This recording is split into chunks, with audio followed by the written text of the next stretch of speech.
Okay, so what the future looks like financially for my children. So, as I mentioned, I sort of grew up in a bit of a poor situation. My parents left me zero inheritance. I have received no money or assets when my parents passed away. In fact, there were bills that were left that needed to be paid. And so that it is what it is, and everyone's situation in regard to that is different. But I do not, my goal is to not have my children in that situation. And so, looking ahead to my children's financial future as a result of my decisions, there are a couple things that I wanted to bring up here. So, first of all, my wife and I do carry a life insurance policy.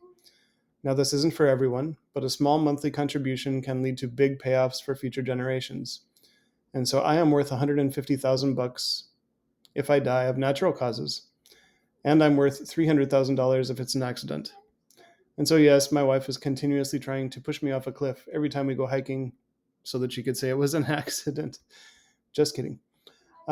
P.S. My wife is also worth the same amount in the life insurance policy. So if we were to both die in a car accident, for instance, our children would receive $600,000 in addition to all the assets that we have, like our house, our cars, our boat, our motorhome, all that sort of stuff. My wife and I are hopefully us living is worth more than 600,000 bucks to our kids, but it's nothing to sneeze at, right?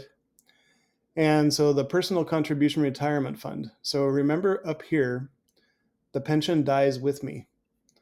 The personal contribution retirement fund does not. And so whatever I don't spend and whatever is left in that account, uh, when I die, or even while I'm living, I can will it to my children. I can give whatever is in this account to them.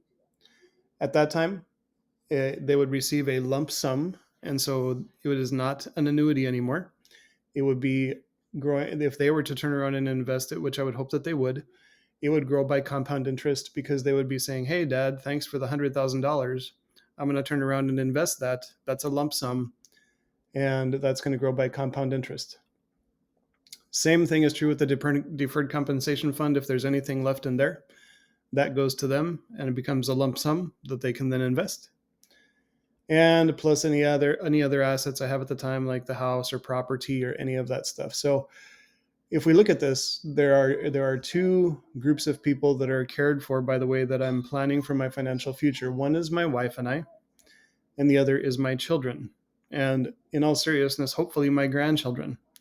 So this is a way that we can go looking at things like this and making some decisions in this regard is a way that we can build generational wealth, not only for ourselves, but for our children and hopefully our grandchildren along the way as well.